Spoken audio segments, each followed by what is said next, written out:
وَيَسْأَلُونَكَ عَنْ ذِي الْقَرْنَيْنِ قُلْ سَأَتْلُو عَلَيْكُم مِّنْهُ ذِکْرًا، تم سے ذی القرنین کے بارے میں پوچھتے ہیں، فرماؤ کہ میں تمہارے سامنے اس کا ذکر یعنی ذی القرنین کا ذکر پڑھوں گا. اور وہ کیا ہے؟ اِنَّا مَكَّنَّا سے شروع ہوتا ہے. بے شک ہم نے اس کو زمین میں مرتبہ و بلندی عطا کی. جعلنا لہو فیہا مکانۃ و اطلاعا، مکانت کو ہے مرتبہ یا اطلاع کو ہے بلندی، تو زمین میں قرار اور بلندی عطا کی.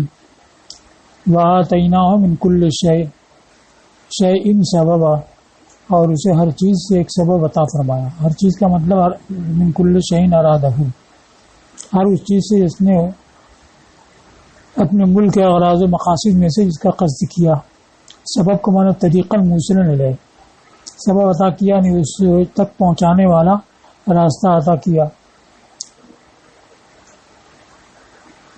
فأتبع سببا حتی اذا بلغ مغرب الشمس، تو ایک سبب کے پیچھے چلا، اور سبب ما يتوصل به الى المقصود، جس کے ذریعے مقصود تک پہنچا جائے، علم ہو یا قدرت ہو. تو اس نے مغرب کو پہنچنا چاہا تو ایک سبب کے پیچھے چلا جو اس تک پہنچا دے، یہاں تک کہ پہنچ گیا. اسی طرح مشرق کا ارادہ کیا تو ایک سبب کے پیچھے چلا، اور سدین کو پہنچنا چاہا تو ایک سبب کے پیچھے چلا. اب یہاں قرات فاتبع سببا، اس کے بعد جو آگے آ رہا ہے ثم اتبع سببا، تو اتبع اور ثم اتبع یہ اہل کوفہ کی قرات ہے، یعنی عاصم، حمزہ، علی اور ابن عامر شامی 4 حضرات کی قرات ہے. باقی لوگوں کی اتبع، الف کے وصل اور تا کی تشدید کے ساتھ، فاتبع سببا ثم اتبع سببا. اب اتبع اور اتباع میں کچھ فرق ہے یا نہیں، تو اسمعی سے روایت کی ہے کہ وہ کہتے ہیں اتبع کا معنی لاحقا، یعنی جا ملا، تو پیچھے چلے اور جا ملے تو اتبع ہے. اور اتبع کا معنی اقتفا، پیچھے چلا اگرچہ نہ ملے، تو اتبع عام ہوا، اتبع خاص ہوا. یہ فرق انہوں نے بیان کیا. حتی اذا بلغ مغرب الشمس، یہاں تک کہ جب سورج کے غروب ہونے کی جگہ پہنچا. اس کی تفسیر کی منتہی العمارت نحو المغرب، یعنی مغرب کے سمت میں آبادی کی انتہا کو پہنچا. ایسی مطلع کا معنی خاص طلوع ہونے کی جگہ نہیں، بلکہ طلوع شمس کی جانب آبادی کی انتہا کو پہنچا ہے. اس لیے کہ سورج کہیں غروب نہیں ہوتا ہے، تو ہمیشہ گردش کرتا رہتا ہے. اب کسی قوم کے لحاظ سے کسی قوم پر کی نظر میں وہ غائب ہو گیا تو کہتے ہیں غروب ہو گیا، پھر وہی دوسری طرف سے نکل کے آیا تو کہتے ہیں طلوع ہو گیا. ورنہ وہ تو گردش کرتا رہتا ہے، ہر لمحے کہیں غروب ہوتا ہے کہیں طلوع ہوتا ہے. اس بارے میں حدیث ذکر کی ہے کہ حضور صلی اللہ تعالی وسلم نے ارشاد فرمایا کہ ذو القرنین کے معاملے کی ابتدا یہ تھی کہ اس نے کتابوں میں یہ پایا تھا کہ سام ابن نوح کی اولاد میں سے کوئی شخص چشمہ حیات سے پانی پیے گا تو وہ ہمیشہ رہے گا. تو اس کی تلاش میں وہ سیر کرتا رہا، اور حضرت خضر اس کے وزیر اور اس کے خالہ کے بیٹے تھے. تو حضرت خضر نے پا لیا اور پی بھی لیا، اور ذو القرنین نے نہیں پایا. تو گویا کہ آب حیات کی تلاش میں اس نے سفر شروع کیا. لیکن یہ حدیث مرفوع کے طور پر یہ کہیں نہیں ملتی حدیث. یہاں تک کہ جو لوگ حضرت خضر کی حیات کے قائل ہیں، ان میں حضرت خضر کے بارے میں اکثر اور جمہور کا قول وہی ہے کہ وہ باحیات ہیں. بعض کا قول یہ ہے کہ وہ وفات پا چکے. تو جو حیات کے قائل ہیں اس کے اپنی دلیلیں قائم کرتے ہیں. تو اگر یہ حدیث ان کے پاس ہوتی، اگرچہ حدیث ضعیفی ہو، تو اس کا ذکر کرتے، لیکن کسی نے اس کا ذکر نہیں کیا. یہ ایک طویل قصہ ہے جو ابن ابی حاتم نے اور ابو شیخ نے امام محمد باقر سے روایت کیا ہے اور 5-6 صفحے میں مذکور ہے، وہ اسی کے بیچ میں یہ آیا ہے۔ تو اب یہ ان کا قول ہوا امام محمد باقر کا، اب ان کو کہاں سے معلوم ہوا؟ تو ظاہر یہ کہ اہل کتاب سے لیا۔ یہاں تک کہ جب مغرب شمس میں پہنچا تو سورج کو ایک کیچڑ والے چشمے میں ڈوبتا ہوا پایا، یعنی ایسا معلوم ہوتا تھا کہ وہ کیچڑ میں ڈوب رہا ہے، جیسے کہ سمندر میں کوئی سفر کرتا ہے اور ساحل نظر نہیں آتا ہے تو معلوم ہوتا ہے کہ سورج سمندری میں ڈوبتا ہے اور سمندری سے نکلتا ہے۔ تو چونکہ اس کے قریب خلیجیں تھیں اور خلیجوں کا پانی گزلا تھا، کیچڑ تھی، تو اسی میں ڈوبتا ہوا نظر آیا۔ تو یہ نظر میں ایسا تھا، حقیقت میں ایسا نہیں۔ حمئہ یحمؤ سمیہ سے کیچڑ والا ہونا، تو حمئہ فرحتن کے وزن پر صفت کا صیغہ، اس کا معنی ذات حمأتن، حمأ میم کے سکون کے ساتھ کیچڑ اور حمئہ کیچڑ والا ہونا، تو حمئہ ہے اس لیے تفسیر کی ذات حمیۃ من حمیۃ البیر اذا صارت فیہ الحمۃ، حمیۃ البیر کہا جاتا ہے جب اس میں کیچڑ ہو جائے۔ دوسری قرأت متواترہ ہے حامیہ، یہ ابن عامر شامی اور اہل کوفہ کی قرأت ہے سوائے امام حفص کے، یعنی امام حمزہ علی کوفی اور ابو بکر شعبہ کی حامیہ ہے، اور ابن عامر شامی کی اور امام حفص کی حمیہ ہے۔ تو حامیہ ہمیں ہما سے گرم ہونا، تو یہ حامیہ حارہ کے معنی میں، تو اس میں دونوں صفتیں جمع ہوں گی، کیچڑ بھی ہوگی اور گرم بھی ہوگا، اس لحاظ سے حامیہ اور حمیہ دونوں ہے قرأت۔ تو قرأتاً جب دونوں ثابت ہے تو ماننا ہوگا کہ دونوں وصف اس میں ہیں۔ اب یہ حدیث ہے ابو ذر سے کہ میں رسول اللہ صلی اللہ علیہ وسلم کا ردیف تھا ایک اونٹ پر۔ اب اس کو تخریج حدیث کشاف میں علامہ نجر نے ذکر کیا ہے کہ حدیث کی کتاب جو آیا ہے اس میں علی حمار ہے اور ردیف ہونے کی صراحت نہیں ہے، بلکہ یہ ہے کہ کنت مع رسول اللہ صلی اللہ تعالی وسلم وہو علی حمار، کہ میں حضور صلی اللہ تعالی وسلم کے ساتھ تھا اور وہ ایک دراز گوشت پہ سوار تھے۔ والشمس عند غروبها، سورج غروب کے وقت تھا۔ فرأى الشمس حين غابت، تو سورج کو دیکھا جبکہ ڈوبا، تو فرمایا کہ جانتے ہو کہ اے ابو ذر یہ کہاں غروب ہوتا ہے؟ تو میں نے کہا اللہ و رسول عالم۔ تو فرمایا کہ یہ ایک گرم چشمے میں ڈوبتا ہے، تو وہی مراد کہ مغرب کی جانب جو آبادی کی انتہا ہے وہاں گرم چشمہ ہے، اس میں ڈوبتا ہوا نظر آتا ہے۔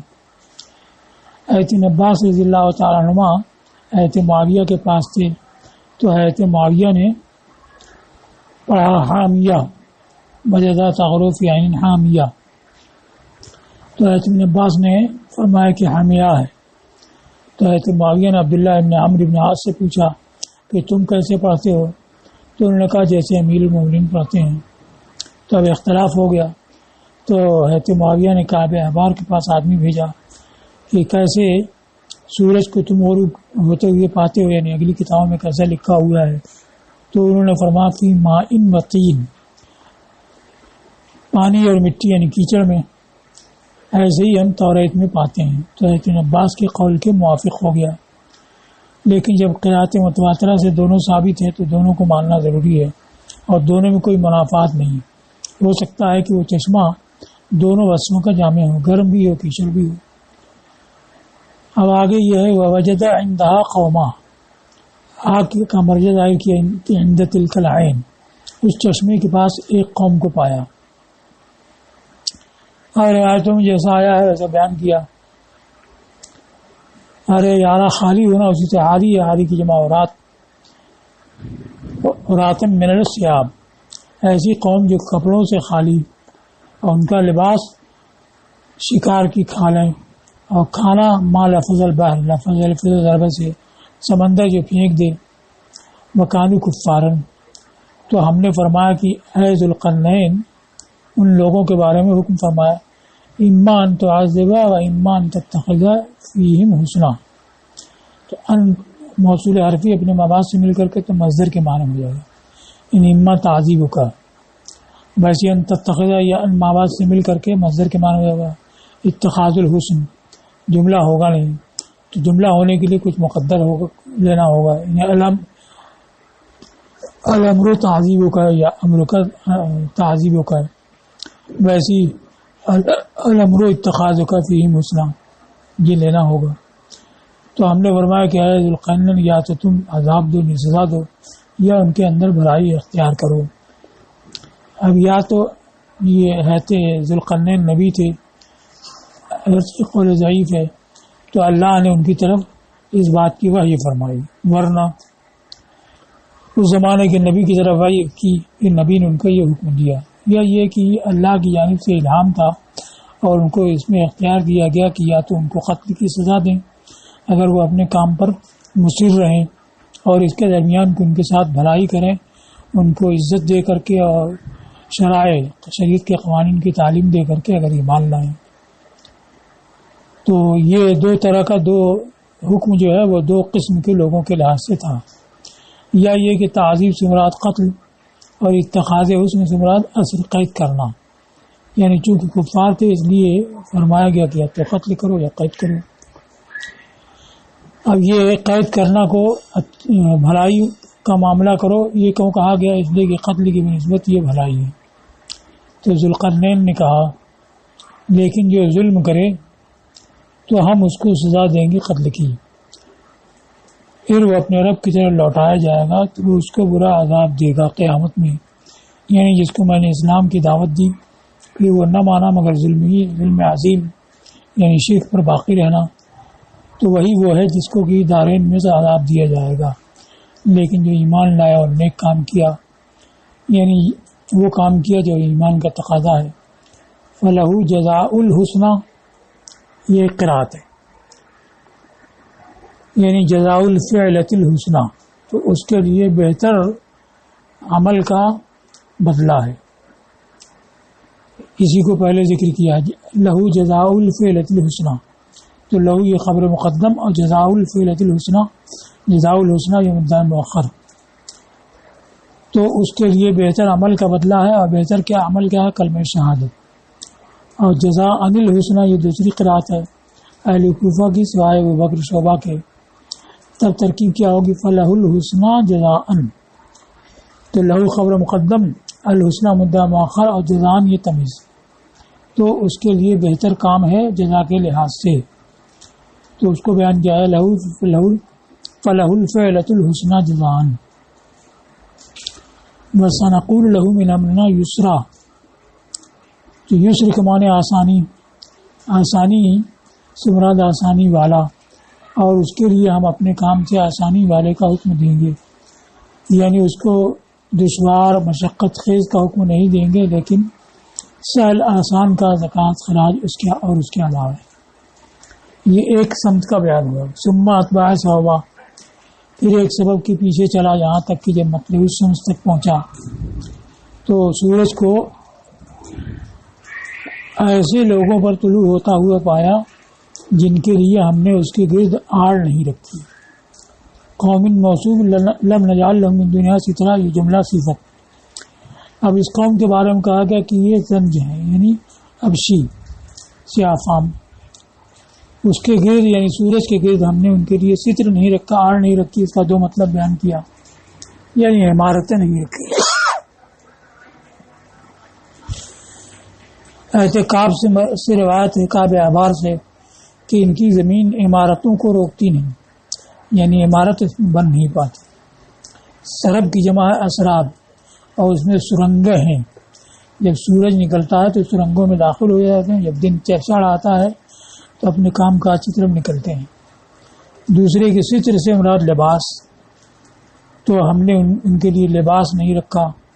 ایسے مجاہد سے مروی ہے کہ سودان سیاہ فاموں میں سے جو لباس نہیں پہنتے ہیں مطلب اس شمس کے پاس، وہ تمام روئے زمین والوں سے تعداد میں زیادہ.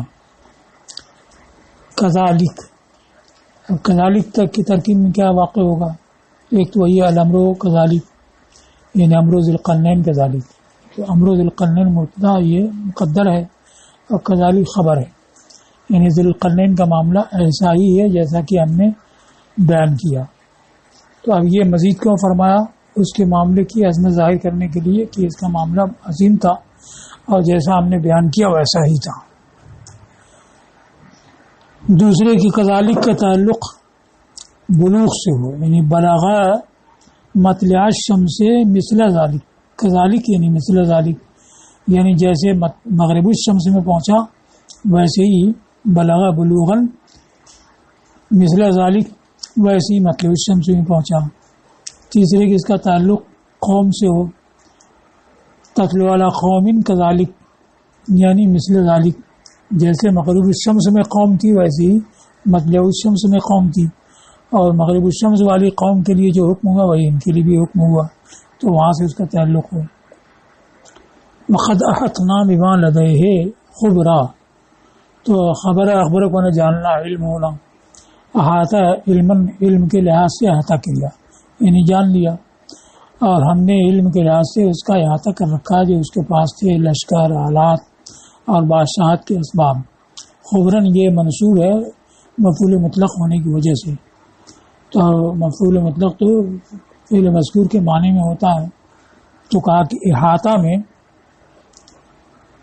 خبرنا کا معنی ہے، اس لیے کہ حتنا میں خبرنا کا معنی ہے۔ تو ایک ترکیب تو یہ کہ امر ذی القرنین کذالک، دوسرے کہ بلغہ مطلع الشمس مثل ذالک، یعنی بلوغاً مثل ذالک، جیسے مغرب الشمس میں پہنچے ویسے مطلع الشمس میں پہنچے۔ یہ تتلو علی قوم مثل ذالک القبیل، قوم سے اس کا تعلق ہو کہ سورج نکلتا ہے ویسی قوم پر جو اسی قبیل کی طرح ہے جن کے اوپر غرور ہوتا ہے، یعنی یہ بھی انہیں کی طرح کفار ہیں اور ان کا حکم انہیں کے حکم کی طرح ہے، ان کو سزا دینے میں جو کفر پر باقی ہیں، بھلائی کرنے میں ان کے ساتھ جو ایمان لائے۔ اب تیسرے سفر کا بیان ہے، ثم اتبع سببا، پھر ایک سبب کے پیچھے چلا، یہاں تک کہ جب سدین کے درمیان پہنچا، وَجَدَ مِن دُونِهُمَا قَوْمًا لَا يَكَادُونَ يَفْقَهُونَ قَوْلًا۔ سدین کیا ہے؟ تو کہا بین الجبلین، دو پہاڑوں کے درمیان، اور یہ دو پہاڑ ہیں کہ ذوالقرنین کے درمیان کا فاصلہ بند کر دیا۔ اب یہاں قرات سدین اور سدن دونوں جگہ سین کے فتح کے ساتھ، یہ ابن کثیر مکی، ابو عمرو بصری، امام حفصی قرات ہے، اور پہلی جگہ سدین اور دوسری جگہ سدن، پہلی جگہ ضمہ دوسری جگہ سین کا فتح، یہ امام حمزہ اور علی کی قرات ہے، اور دونوں جگہ ضمے کے ساتھ یہ باقی لوگوں کی قرات ہے، یعنی سدین اور سدن، اور صد اور سد میں کچھ فرق ہے کہ نہیں ہے۔ تو کہا گیا کہ جو خلقتاً بند ہو تو وہ مضموم ہے، یعنی سد ہے، اور جو بندے کے عمل سے بند ہو، بندوں کے عمل سے بند ہو تو وہ صد ہے، سین کی فتح کے ساتھ۔ اور بینا ہے یہ منصوب ہے اس بنا پر کہ مفعول بہی ہے، جیسے بلغت المدینہ، تو مدینہ بلغت کا مفعول ہے، ویسے بین سدین یہ بلغہ کا مفعول بہی ہے، یعنی سدین کے درمیان وہ پہنچے۔ اب یہ بینا کو بتایا ہے کہ یہ مفعول بہی ہونے کی وجہ سے منصوب ہوا، جیسے کہ یہ بینا اضافت کی وجہ سے مجرور ہوا، ھذا فراق بینی و بینک میں، تو بینی کا مضاف ہو گیا، فراق جو مضاف ہو گیا، بینی مضافلہ ہوا تو مجرور ہو گیا۔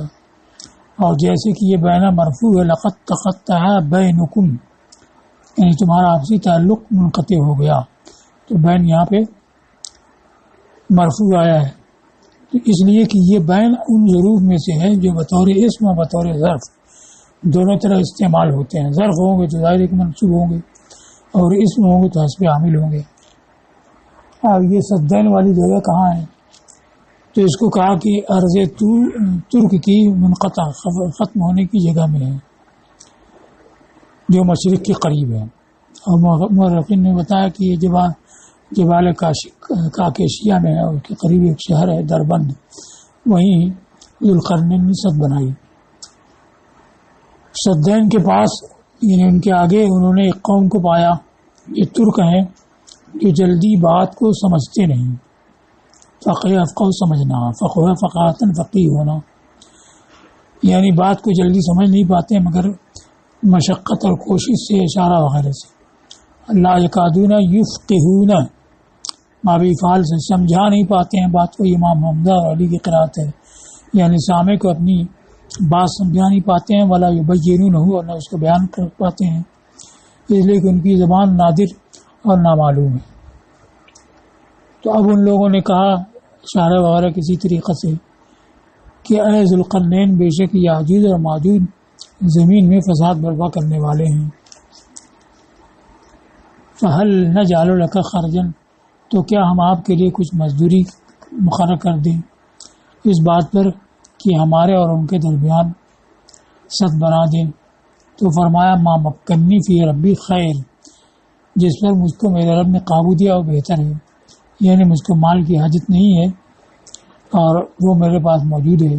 فَأَعِینُونِی بِقُوَّةٍ، تو مجھے قوت سے مدد دو. اجعل بینکم وبینہم ردما، میں تمہارے اور ان کے درمیان ایک مضبوط دیوار بنا دوں گا.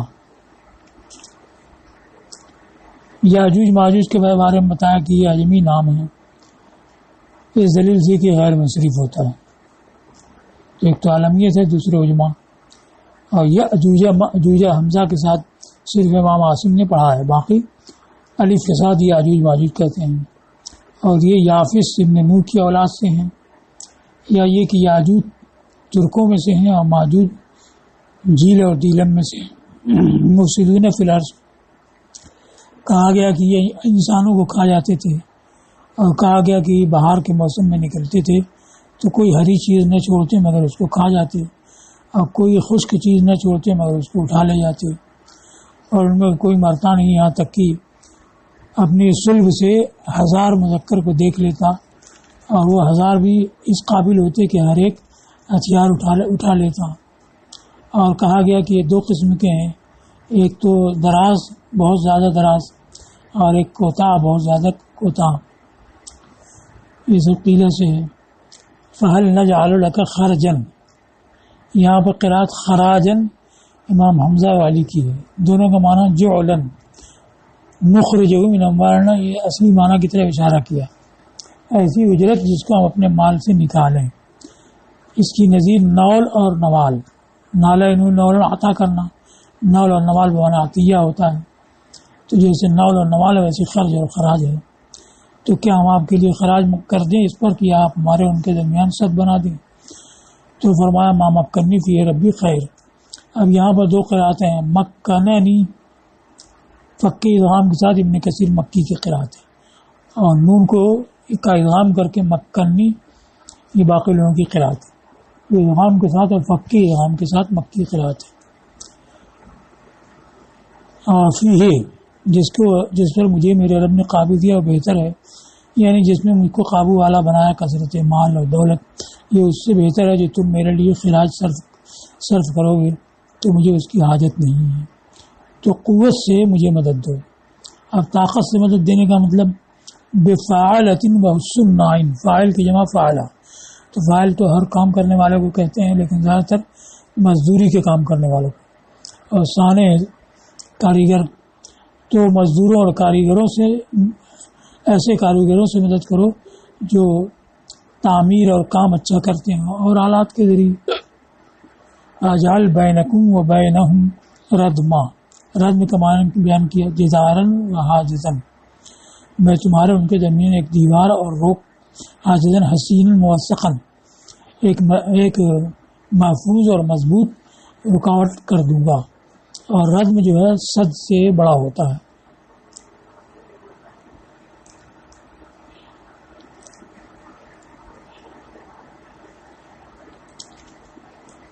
تو کیا مدد کرو؟ فرمایا آتونی زبر الحدید، میرے پاس لوہے کے ٹکڑے لاؤ. قطع الحدید، قطع کی جمع قطع، اور زبرہ کے معنی القطعۃ الکبیرہ، بڑا ٹکڑا یعنی تخت لوہے کے لاؤ.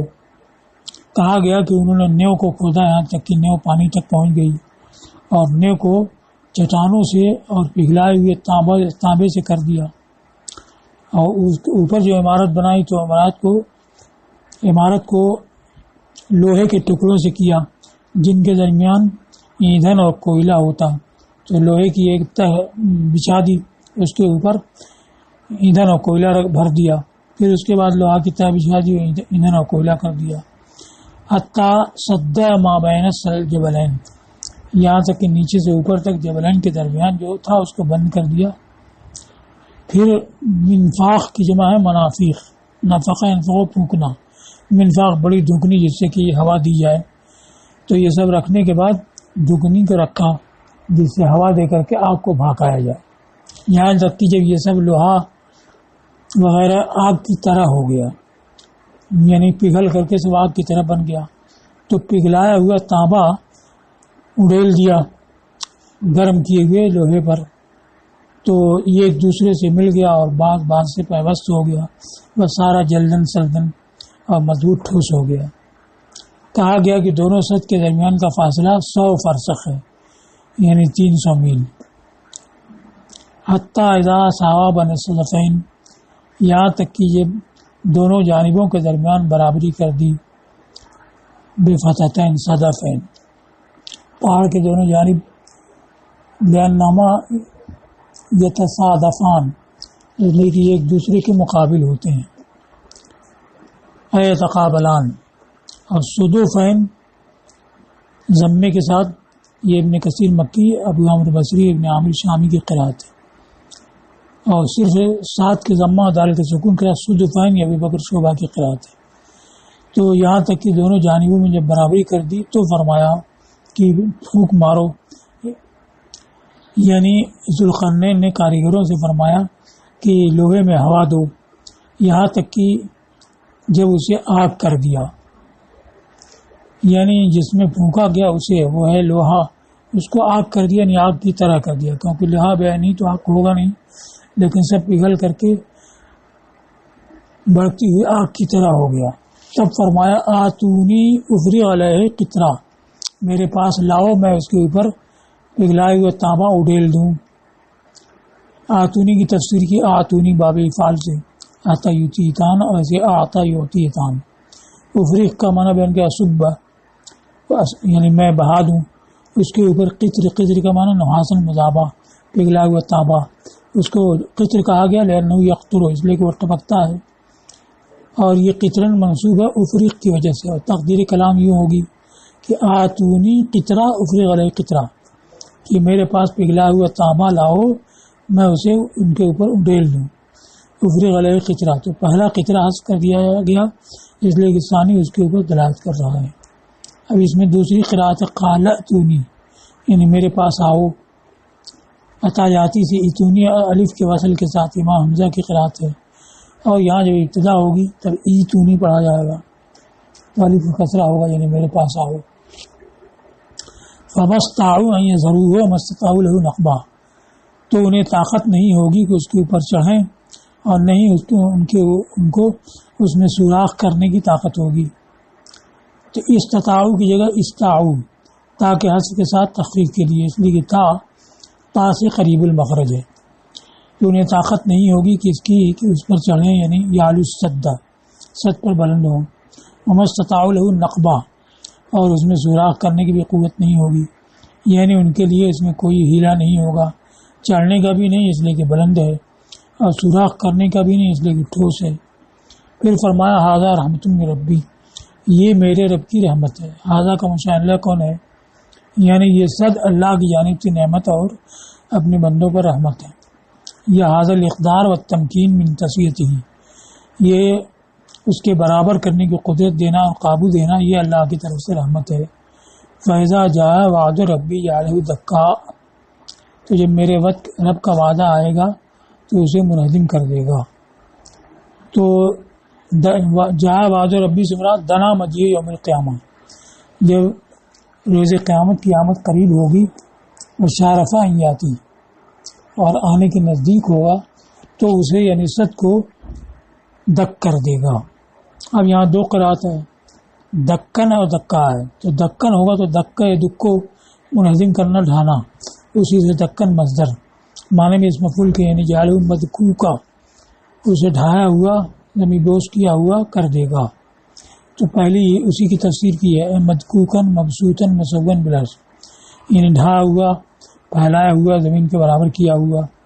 وکل من بسط بعد ارتفاع فقد اندکا، اور جو بلند ہونے کے بعد پھیل جائے تو وہ ڈھہ گیا، اندکا اس کے لیے بولا جاتا ہے. اور دکا یہ اہل کوفہ کی قرأت ہے. تو یہ فعلاؤ کے وزن پر صفت کا صیغہ ہوا تو کوئی محسوس چاہیے، یعنی ارزن دکا یعنی ہموار زمین کر دے گا. وکان وعد ربی حقا، اور میرے رب کا وعدہ سچا ہے. یہ ذوالقرنین کا آخری کلام ہے، یعنی ان کے قول کی آخری حکایت ہے.